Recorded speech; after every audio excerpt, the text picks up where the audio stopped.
welcome sa Tupa Shop for today's video, no? So mag-upgrade tayo ng isang unit ng itong Tupa M4 natin, no? So itong isang model na to, ito yung QL0533S conversion yung i-upgrade natin. So tignan natin kung anong internals nito.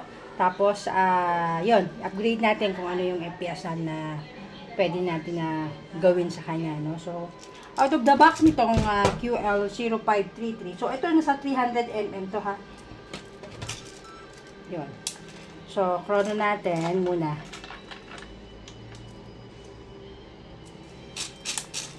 So, upgrade natin. Tingnan natin kung ano yung out of the box na FPS nito.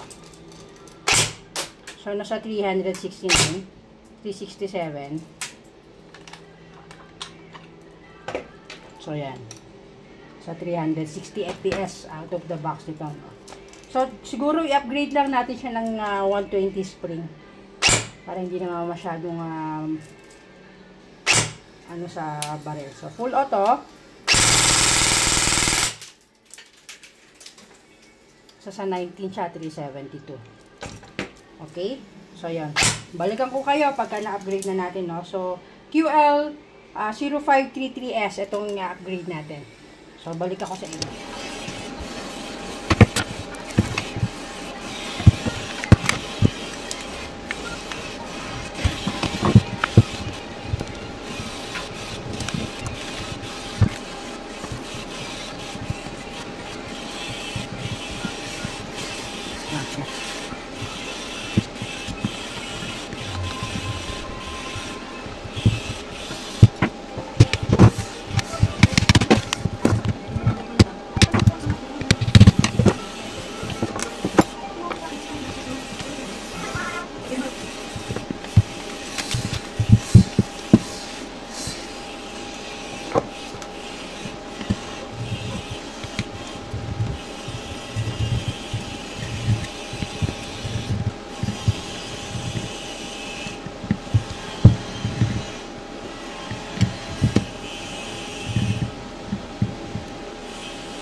Naka-quick-detach pala siya, no?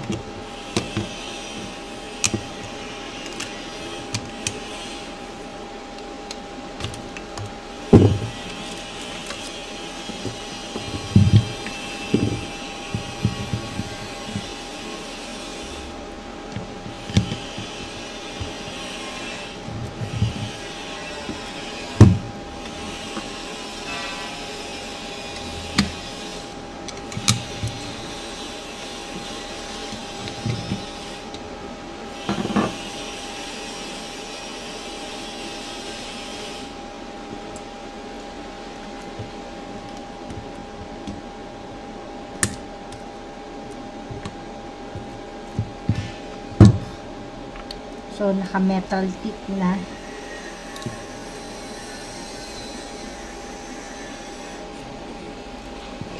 So, stock gears, delayer, closed cylinder. Yan yung stock na internals niya. So, ito is plastic. So, pero naka-closed cylinder siya, no? So, ang upgrade natin dito yung gears. Yung bushing, hindi na kasi hindi naman siya bearing, no? So, kaya niya yung mga 120 spring niya. So, ito yung ETU version 2 na switch niya. So, yun.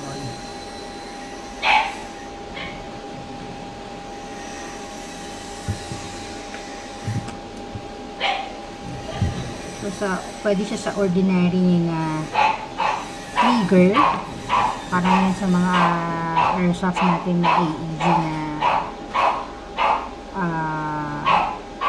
trigger, yung mga ordinary yung switch. So, ganito yung trigger nila.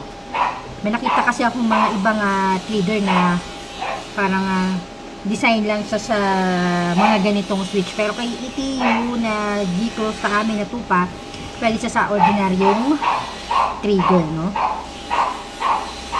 Ayan, so, yun yung switch niya. So, i-upgrade na natin. So, So hello guys, welcome sa Tupa Shoppa for today's video, no. So natapos ko na itong M4 Tupa QL053SS tan version, no. So ito yung 300mm yung barrelet niya, no.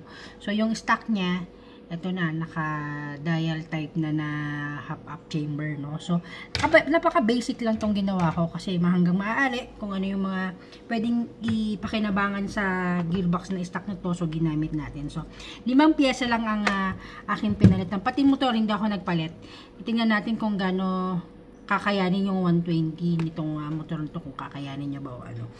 So, 5 parts lang ang pinalitan ko. Siyempre, spring, M1 racket yung aking M1 racket. M120 na racket brand ang aking ginamit, no. So, piston head, CNC yung ginamit kasi plastic yung stocks. So, air seal nozzle, pinalitan ko na SHS double O-ring, no.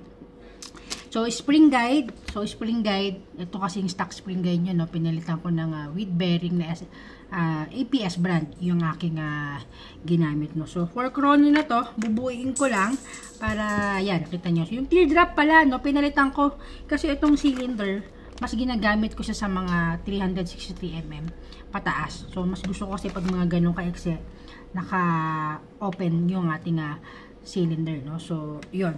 So, for chrono na to, tignan natin kung anong FPS nung kinalabasan ng ganung setup, no. So, babalik ako for FPS chrono. So, yun lang po. Maraming salamat.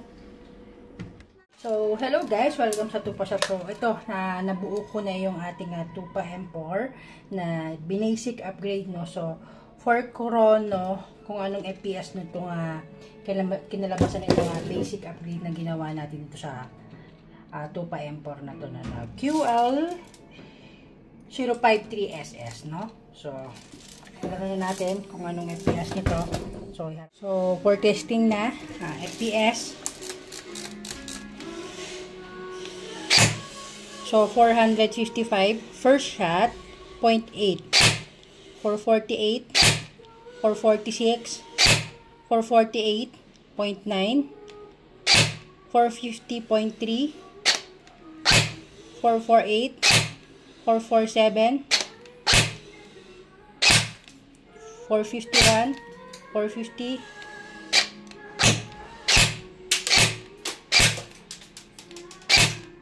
So, nanibago ako dun sa trigger kasi may sinet ako sa kanya.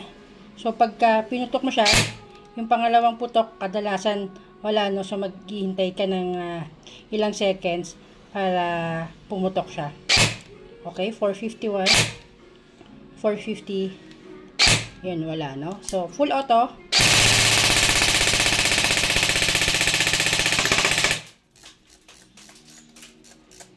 So, yun yung upgrade na ginawa natin.